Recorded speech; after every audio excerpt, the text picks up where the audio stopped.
These are my two audience members.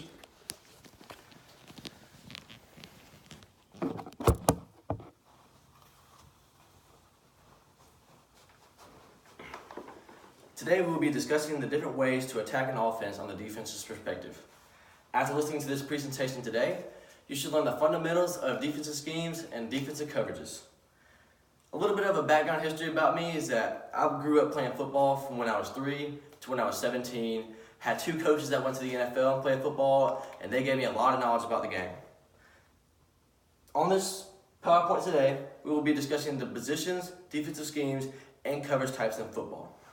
In football games, oftentimes you'll hear about a 4-3 defense, 3-4, cover 3, nickel, stuff like that. But what does that actually mean? What's the difference? That's what I'm here to explain to you today. The 4-3 indicates the number of linemen and the number of linebackers. The first number indicates how many defensive linemen there are. Right now you have 2 defensive tackles and 2 defensive ends that play on the end of the line. The second number indicates how many linebackers there are. You have a middle linebacker and you have 2 outside linebackers that play behind the defensive line. Here's a good example of how the 4-3 is in an actual game. You have 4 defensive linemen, 2 defensive tackles, 2 defensive ends, and you have 3 linebackers. According to IDPGuru.com, there are currently 16 teams that use the 4-3 defense as their base defense, which is over half the league and is the most popular defensive scheme that there is to this day. So now we have the 3-4 defense. It's basically the same thing, but opposite. First number again indicates how many defensive linemen there are. You have 2 defensive ends and 1 defensive tackle, or also formerly known as a nose tackle over the center. You have 2 outside linebackers and 2 middle linebackers. That indicates the second number of how many linebackers there are behind the line of scrimmage. You have 3 defensive linemen and 4 linebackers actually in game. Next, we'll talk about coverages. Man-to-man coverage is the very first topic we'll be talking about today. Every player on offense will be stuck by a player on defense. According to Dummies.com, the most important rule of man-to-man coverage is that the defensive back must keep his eyes on the player that he's guarding or responsible for at all time.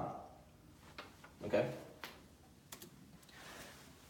So this picture describes great how cover 1 man is supposed to work. So you have this corner covering this wide receiver on the outside, this corner covering this linebacker on the outside, this wide receiver, and you have this defensive back covering this receiver on the inside. And no matter where this person goes, this man will guard him over the field the entire duration of the play. If he decides he's going to run to this corner of the field, that defensive back, that corner, will guard him the entire way. On this example right here, you have 1, 2, 3, 4, 5 defensive backs making up the nickel package. The nickel package, when you think of a nickel, you think of 5 cents. So if you think of 5 cents in a nickel, that means for all 5 defensive backs. That's why it's called the nickel. Next, we'll be talking about the cover 4. So when we're talking about zone coverage, it's a little bit more explaining because there's a lot of drop back areas that protect each area of a field that a person is supposed to get. So the different types of coverages are cover 1 man, cover 2, cover 3, all the way through cover 7. Today we'll only discuss the cover 4 because that's what the majority of the NFL uses today. According to BleacherReport.com, cover 4 is the most common thought of formation to help stop a final score. And so as you can see right here, you have 2 corners and 2 deep safeties covering 4 areas of a field. Each one of these areas are cut evenly into slices. So you'll have cover 4. The 4 indicates the amount of cuts there are in the field of different sections. Cover 3 is the same exact thing. You deal with deep men in the backfield. So you got this corner getting this area, you got this safety getting this area, and this corner getting this area, splitting the field into 3 different sections. 1, 2, 1, 2, 3.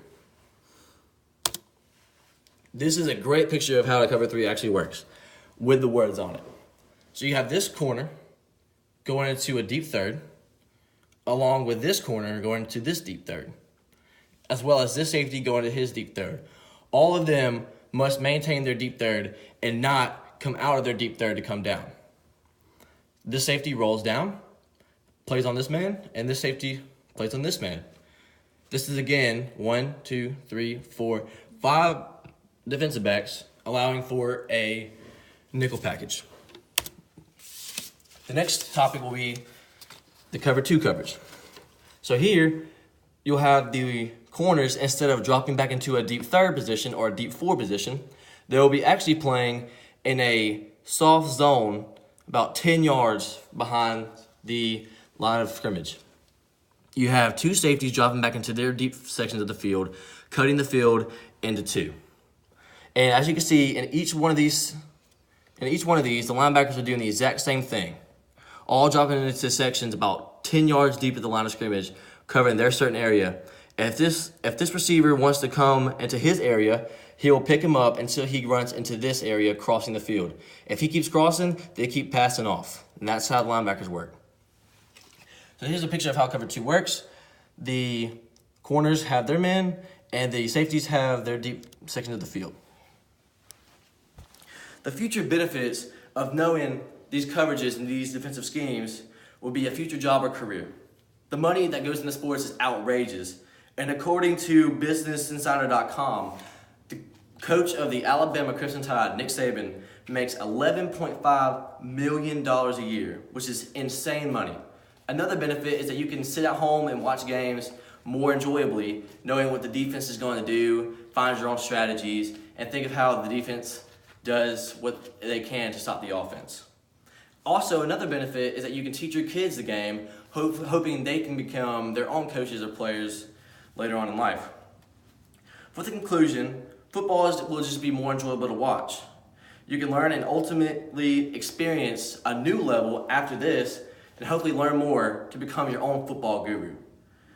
So then, after this discussion, you can learn and see exactly what the defense is doing, what formation they're running, what coverages they're running. Basically, you are your own football guru. If you call yourself a football fan, I would suggest you know these elements.